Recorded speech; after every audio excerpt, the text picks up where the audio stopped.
కార్తీక దీపంలో ఏం జరిగిందో ఈరోజు ఈ వీడియోలో తెలుసుకుందాం. అమెరికా నుంచి వచ్చి జ్యోత్స్న నీ కూతురు కాదు అంటూ పారిజాతం చేసిన కుట్రలను సాక్ష్యాలతో సహా బయటపెట్టిన సుమిత్ర ఫ్రెండ్ శోభ. నిజంగానే ఇదంతా జరగబోతుందా? అసలు ఏం జరిగింది అనేది ఈ వీడియోలో తెలుసుకుందాం. సుమిత్ర అయితే ఇక జ్యోత్స్న నిశ్చితార్థం అయిపోతుందని ఎంతో సంబరపడిపోతూ ఉంటుంది. ఇక జ్యోత్స్నతో సుమిత్ర అంటూ ఉంటుంది, జ్యోత్స్న నిశ్చితార్థమైన తర్వాత వెంటనే పెళ్లి ముహూర్తం కూడా పెట్టిస్తామని మీ తాతయ్య చెప్తున్నారు. నిశ్చితార్థం అయిన వెంటనే 15 రోజులకే పెళ్లి ముహూర్తం కూడా వచ్చేస్తుంది. తర్వాత నువ్వు ఈ ఇంటి నుంచి మరో ఇంటికి కోడలుగా వెళ్ళిపోతావు. ఇన్ని రోజులు కూడా నిన్ను కంటికి రెప్పలా చూసుకున్నాను, కానీ ఒక్కగానొక్క కూతురు పెళ్ళయ్యి వెళ్ళిపోతూ ఉంటే చాలా బాధగా ఉంది. నిజంగా ప్రతి తల్లి కూడా తన కూతుర్ని అత్తగారింటికి సాగనంపేటప్పుడు పడే బాధ ఇలా ఉంటుందేమో అని అంటూ ఉంటుంది సుమిత్ర. అప్పుడే ఇక పారిజాతం అయితే అదెక్కడికి వెళ్తుంది, అదెక్కడికి వెళ్దాం, పెళ్ళైనప్పుడు చూద్దాంలే అని పారిజాతం ఇక టక్కుమని నోరు జారిపోతుంది. అప్పుడే ఇక అది విని ఒక్కసారే అదేంటి అత్తయ్య గారు, పెళ్ళి అవితేనని అంటున్నారేంటి అని సుమిత్ర అంటూ ఉంటే అప్పుడే ఇక సుమిత్ర అన్న మాటకి చెప్తూ ఉంటుంది పారిజాతం, అంటే పెళ్ళయ్యాక కూడా తను ఇక్కడే ఉంటుంది కదా, వెంటనే వెళ్ళిపోదు కదా అని అనబోయి అలాగన్నాను అని అంటూ ఉంటే, చూడండి అత్తయ్య గారు, మాట మాట్లాడేటప్పుడు జాగ్రత్తగా మాట్లాడండి. పైన తదాస్తు దేవతలుంటారు, వాళ్ళు తదాస్తు అంటారు. కాబట్టి నిశ్చితార్థం గురించి పెళ్లి గురించి మాట్లాడేటప్పుడు మీరు ఇలాగా నోరు జారాను అని గట్ట అనకండి. మావయ్య గారు వింటే తర్వాత చాలా పరిస్థితి దారుణంగా ఉంటుంది. అప్పుడు మావయ్య గారి కోపానికి మీరే బలైపోతారు అని సుమిత్ర అయితే అంటూ ఉంటుంది. అప్పుడే అది విని ఇక జ్యోత్స్న అయితే గ్రాని ఏదో తడబాటు మీద అన్నదిలే మమ్మీ అని అంటూ ఉంటుంది. జ్యోత్స్న, సరే జ్యోత్స్న, నిశ్చితార్థానికి అన్ని ఏర్పాట్లు జరుగుతున్నాయి. ఎల్లుండే నిశ్చితార్థం కదా, నువ్వు బయటికి ఎక్కడికి వెళ్ళకో, ఫ్రెష్ అప్ అయ్యి ఇంట్లోనే ఉండవు. ఆ రోజు నీ ఫేస్ అంతా కూడా ఫ్రెష్గా ఉంటుంది అని అంటూ ఉంటుంది సుమిత్ర.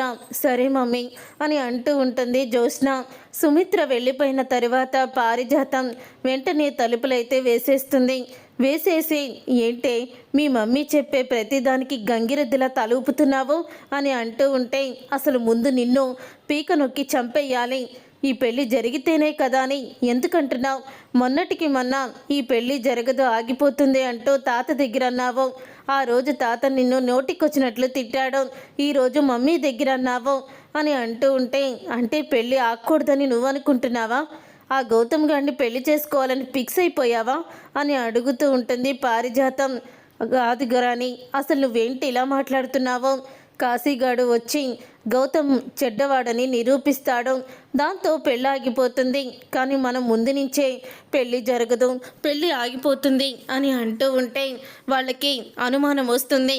ముందుగా నీ మీదే అనుమానం వస్తుంది అని అంటూ ఉంటే, నువ్వు చెప్పేది నిజమేనే అని అంటూ ఉంటుంది పారిజాతం.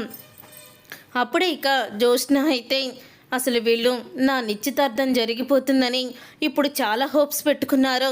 అంటే దీప ఎలాగో వాడు దుర్మార్గుడని చెప్పదు కదా అని చెప్పేసి వీళ్ళు నిశ్చితార్థం జరిగిపోతుందని ఊహలోనే ఉన్నారు అని అంటూ ఉంటే అప్పుడే ఇక అది విని చెప్తూ ఉంటుంది పారిజాతం, అయినా ఈ నిశ్చితార్థం నీకిష్టం లేకుండా ఎలా జరుగుతుంది?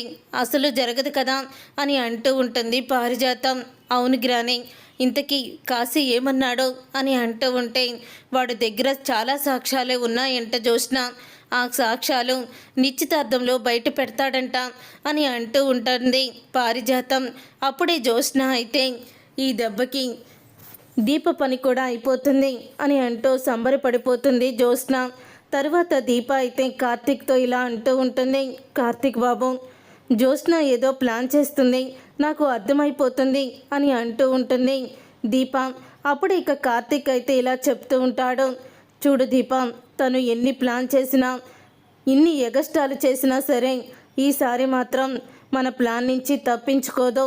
ఈసారి నిశ్చితార్థంలో అత్తయ్యకి, మావయ్యకి, తాతయ్యకి జ్యోత్స్న నిజస్వరూపం ఏంటో తెలియబోతుంది అని అంటూ ఉంటే ఆ మాట విని దీప అయితే ఒక్కసారే జోష్న చేసిన కుట్రలు కుతంత్రాలు ఇవి బయట పెడితే వాళ్ళు తట్టుకోలేరు బావా అని అడుగుతూ ఉంటుంది దీప.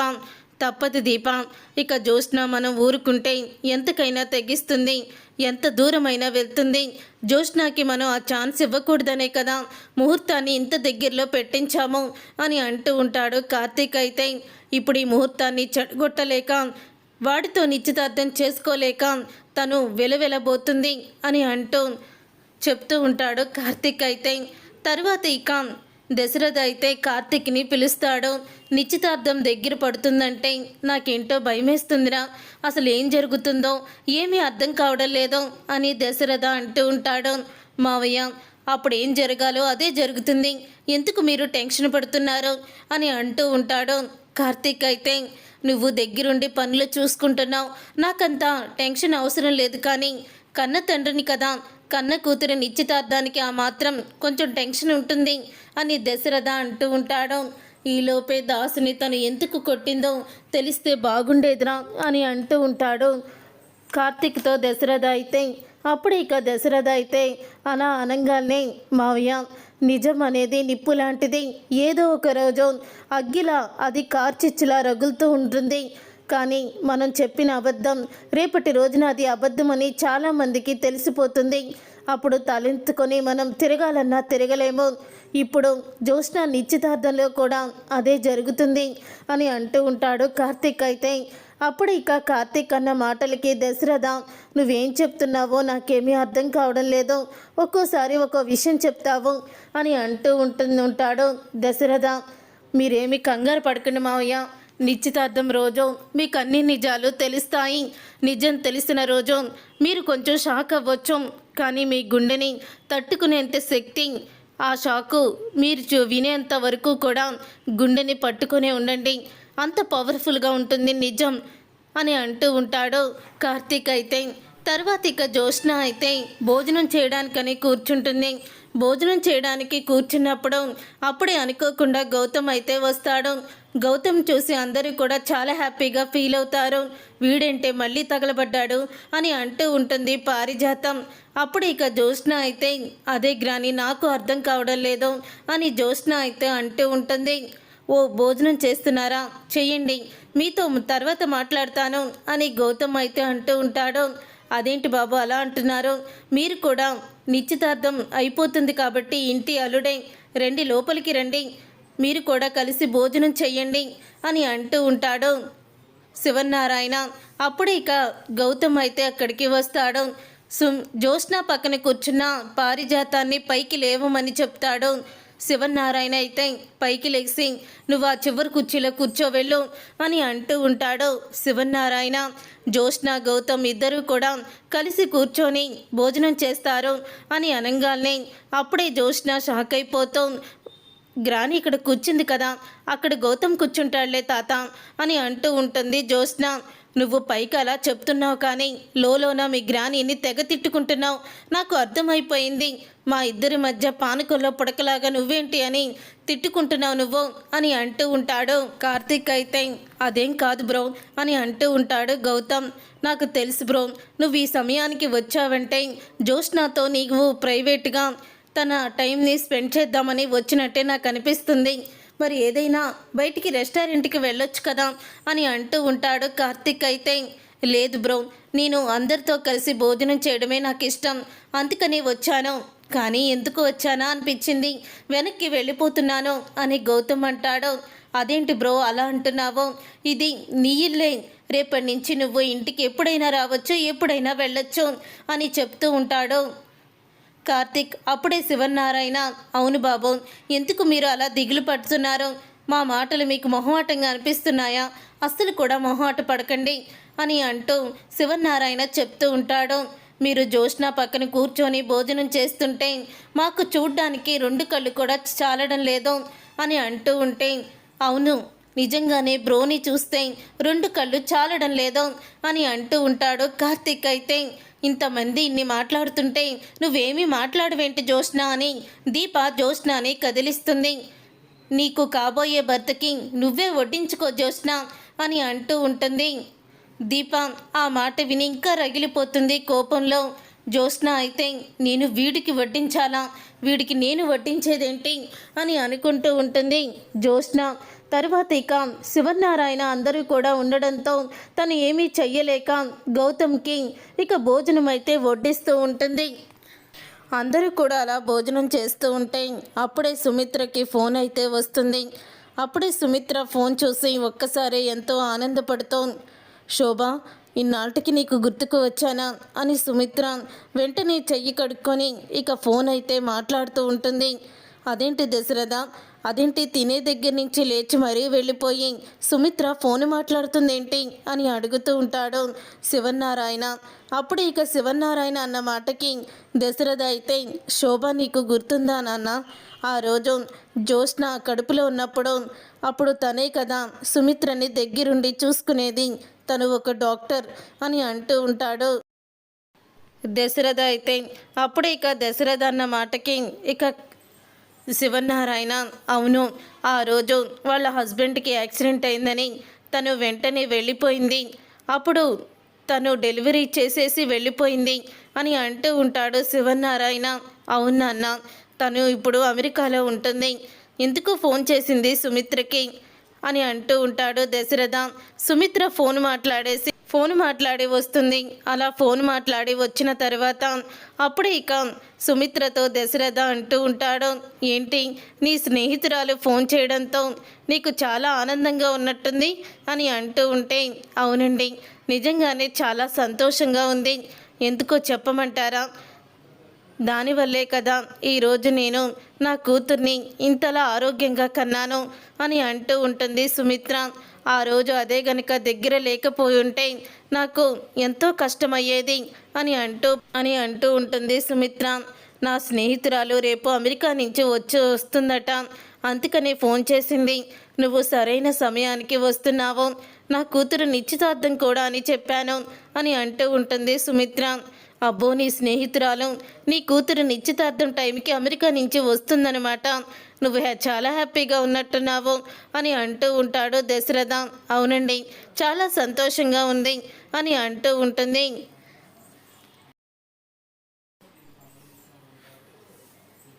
సుమిత్ర. అయితే తర్వాత పారిజాతం ఆ రోజు అది వెళ్ళిపోయింది కాబట్టే నేను జ్యోత్స్నాని మార్చగలిగాను, లేకపోతే అది ఉంటే మార్చేదాన్ని, అసలు అవకాశం వచ్చేది కాదు అని పారిజాతం అనుకుంటూ ఉంటుంది.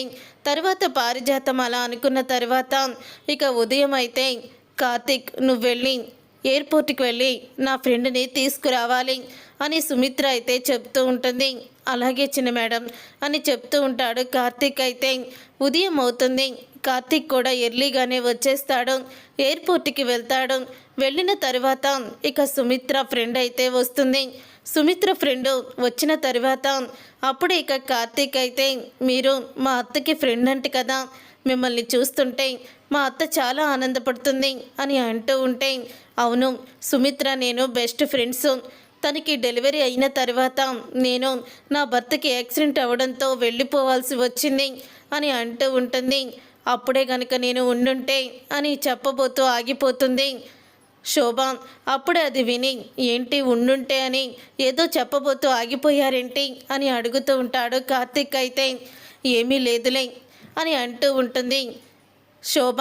తరువాత సుమిత్ర తన స్నేహితురాలు రావడంతో ఎంతో ఆనందపడిపోతూ ఉంటుంది.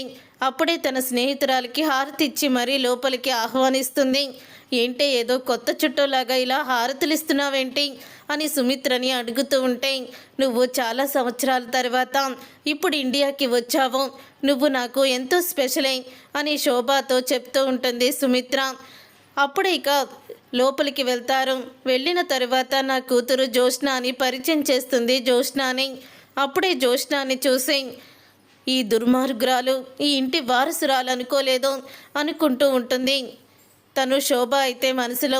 తర్వాత ఇక శోభ అయితే అంటూ ఉంటుంది, చూడు సుమిత్ర, నువ్వు అప్పటికిప్పటికీ నీలో ఎటువంటి మార్పు రాలేదో అలాగే ఉన్నావు అని అంటూ ఉంటే, అప్పుడే ఇక అది విని సుమిత్ర అయితే అంటూ ఉంటుంది, ఏదో నీ అభిమానం అంతేలే అని అంటూ ఇద్దరు కూడా మాట్లాడుకుంటూ ఉంటారు. ఇంతలో అప్పుడే ఇక శోభ అయితే జ్యోత్స్న గదిల వైపుకి వెళ్ళాలని అనుకుంటూ ఉంటుంది. అప్పుడే పారిజాతం జ్యోత్స్న ఇద్దరు కూడా మాట్లాడుకుంటూ ఉంటారు. అసలు వారసురాలు వచ్చేలోపు ఈ ఇంటి మొత్తం నీ ఆస్తిని అన్నీ కూడా నీ సొంతం చేసుకోవాలి. కుదిరితే సుమిత్రని దశరథని ఇంట్లో నుంచైనా సరే నువ్వు బయటికి గెంటేయొచ్చు అని అంటూ ఉంటుంది పారిజాతం జ్యోత్స్నతో. అప్పుడే వాళ్ళిద్దరూ మాటలు విని వీళ్ళలో మార్పు రాలేదని అర్థమైపోతుంది. కానీ సుమిత్రకి వీళ్ళ గురించి నిజం తెలియాలి, కానీ ఇప్పుడే నిజం చెప్పేస్తాను, ఏదైతే అదే జరుగుతుంది అని అనుకుంటూ సుమిత్ర దశరథ అందరూ కూడా హాల్లో కూర్చొని ఉంటారు. కానీ జ్యోత్స్న పారిజాతం గదిలోనే ఉంటారు. అప్పుడు ఇక శోభ అయితే మీ అందరికీ కూడా నేను ఒక నిజం చెప్పాలి, ఈ నిజాన్ని విని మీరు జీర్ణించుకోలేరు, కానీ తప్పదు, చెప్పాల్సిన ధర్మం నాకుంది, నా స్నేహితురాలికి ఇప్పటి వరకు జరిగిన అన్యాయం గురించి చెప్పాలి అని అంటూ ఉంటుంది శోభ. అన్యాయం ఏంటమ్మా అని అంటూ ఉంటాడు శివనారాయణ. ఇంటి వారసురాలు విషయంలో అన్యాయం జరిగిందండి అని అంటూ ఉంటుంది శోభ. అప్పుడే దశరథ ఒక్కసారి దాసు రాసిన లెటర్ని అయితే గుర్తు చేసుకుంటాడు. ఆ రోజు దాసు కూడా ఇలాగే చెప్పాడు. మరి దాసులు ఇంటి వారసురాలి విషయంలో తప్పు జరగడం ఏంటి అని అనుకుంటూ ఉంటాడు దశరథ. ప్రస్తుతానికి ఉన్న జ్యోత్స్న మీ ఇంటి వారసురాలు కాదు, తను పారిజాతం కన్న కొడుకైన దాసు కూతురు. ఆ రోజు పారిజాతం ఎలాంటి కుట్ర చేసిందో, ఎంత స్వార్థంగా ఆలోచించాలో మీకు చెప్పాలి. అదేంటంటే నా భర్తకి డెలివరీ అయిన తర్వాత యాక్సిడెంట్ అయిందని ఫోన్ వచ్చేసరికి నేను వెళ్ళాలని ఇక హాస్పిటల్ నుంచి కంగారుగా వెళ్ళబోతున్నాను. తర్వాత నా ఫోన్ అయితే నేను సుమిత్ర గదిలో వదిలేశాను. అప్పుడు ఇక సుమిత్ర గదిలో సైలెంట్లో ఉన్న నా ఫోన్ అక్కడే ఉంది. అప్పుడే తీసుకువడానికి వెళ్ళినప్పుడు పారిజాతం సుమిత్రకి పుట్టిన బిడ్డని తను పనివాడికి ఇచ్చేసి పంపించేసి తన కొడుకుకు పుట్టిన బిడ్డని మాత్రం సుమిత్ర ఒడిలో పడుకోబెట్టి నన్ను భారీగా ఒప్పుకోకుండా ఈ ఆస్తిలో నాకు ఎటువంటి భాగం ఇవ్వకుండా నువ్వు నీ కూతురికే మొత్తం కూడా దారబోస్తున్నావు. అందుకని నీ కూతురుగా నా కొడుకు కూతురు మాత్రమే ఉండాలి అని అనుకుంటూ మార్చేసింది అని అంటూ మొత్తం నిజాలన్నీ బయట పెడుతుంది శోభ. అయితే అది విని ఒకేసారి కుప్పకూలిపోతాడు శివనారాయణ. ఇంతలో జ్యోత్స్న పారిజాతం ఇద్దరూ కూడా వస్తారు. అక్కడికి వచ్చిన తర్వాత మమ్మీ భోజనం చేశారా అని అడుగుతూ ఉంటుంది జ్యోత్స్న. ఏంటి ఎవరు మాట్లాడడం లేదు, మీరైనా చెప్పండి అని అంటూ ఉంటుంది పారిజాతం. అప్పుడే పారిజాతం చంప పగలగొడతాడు శివనారాయణ. పారిజాతం చంప పగలగొట్టి శివనారాయణ ఈ విధంగా అంటూ ఉంటాడు, అసలు నువ్వు మనిషివేనా? పని మనిషిగా బతకాల్సిన నిన్ను మెడలో తాళి కట్టి ఇంటికి అసలు యజమానురాల్ని చేశాను, కానీ నువ్వు స్వార్థంగా ఆలోచించి నా ఇంటి వారసురాల్ని మార్చేసి నీ కొడుకు కూతురైన జ్యోత్స్నాని ఇక్కడ వారసురాలుగా పెరిగేలా చేశావో, నిన్నేం చెయ్యాలి? నువ్వు ఇంత ద్రోహం చేశావో నా కుటుంబానికి, నిన్ను నేను వదిలిపెట్టను అని వెంటనే పారిజాతాన్ని జుట్టు పట్టుకొని బయటికి తీసుకొస్తాడు. మీ ఇంటి వారసురాల్ని కాదని జ్యోత్స్నకి కూడా తెలుసు అని పారిజాతం జ్యోత్స్న పేరు చెప్పడంతో ఒకేసారి షాక్ అయిపోతూ ఉంటాడు దశరథ. అంటే ఆ రోజు దాసు ఈ నిజం చెప్పడానికి నాకు వస్తున్నప్పుడు జ్యోత్స్న దాసుని చంపడానికి ప్రయత్నించినట్టుంది. అంటే ఇంటి వారసురాలి విషయం బయటికి వస్తే మళ్ళీ తను దాసు కూతురుగా ఒక ఇంట్లో సాధారణమైన ఇంట్లో ఉండాల్సి వస్తుందని, సాధారణమైన జీవితం గడపాల్సి వస్తుందని తను ప్లాన్ చేసుకున్నట్టుంది అని దశరథ అయితే అనుకుంటూ ఉంటాడు. అప్పుడే ఇక పారిజాతం జ్యోత్స్న కూడా ఈ నిజం తెలుసు అనేసరికి, ఈ నిజం నీకు తెలిసినప్పుడు ఎందుకు చెప్పలేదు అని అడుగుతూ ఉంటే, నేను ఈ ఇంటి వారసురాల్ని కాదన్న విషయం మీకు తెలిస్తే ఖచ్చితంగా మీరు నన్ను ఇంట్లో నుంచి బయటికి పంపించేస్తారు, అందుకని నేను చెప్పలేదు, మీకు చెప్పలేకపోయాను అని అంటూ ఉంటే అప్పుడు ఇక అది విని శివనారాయణ చెప్తూ ఉంటాడు, నా అసలు వారసురాలు ఎక్కడుంది చెప్పు అని అనగానే, మీ అసలు వారసురాలు ఎక్కడుందో నాకు తెలియదండి, నా కొడుకుకు మాత్రమే తెలుసు అని పారిజాతం నిజాన్ని బయట పెట్టేస్తుంది. అప్పుడే ఇక నాన్న దాసు ఎక్కడున్నాడో బయటికి వస్తే వీళ్ళందరినీ కూడా ఖాళీ చేసి బయటికి పంపించేయవచ్చు అని అంటూ ఉంటే ఆ మాట విని ఒక్కసారి షాక్ అయిపోతూ పారిజాతం శివనారాయణ కాళ్ళ మీద పడుతుంది. వద్దండి, అంత పని చేయకండి, మిమ్మల్ని వదిలి ఉండలేను అని అంటూ ఉంటే, అవును తాత, గ్రానీని పంపించొద్దు అని అంటూ ఉంటుంది జ్యోత్స్న. గ్రానీ కన్నా ముందు నిన్నే జైల్లో పెట్టించాలి అబద్ధాలని చెప్పినందుకు అని అంటూ జ్యోత్స్నకి షాక్ ఇస్తాడు శివనారాయణ. చూసారుగా ఫ్రెండ్స్, రాబోయే కథలో ఖచ్చితంగా ఇలాగే జరగబోతుంది. మరి ఇలాగే జరగాలని మీరైతే కోరుకుంటున్నారా? అయితే వీడియోని తప్పకుండా లైక్ చేసి ఛానల్ని సబ్స్క్రైబ్ చేసుకొని పక్కనే ఉన్న గంట సింబల్పై ఆల్ అని క్లిక్ చేయండి.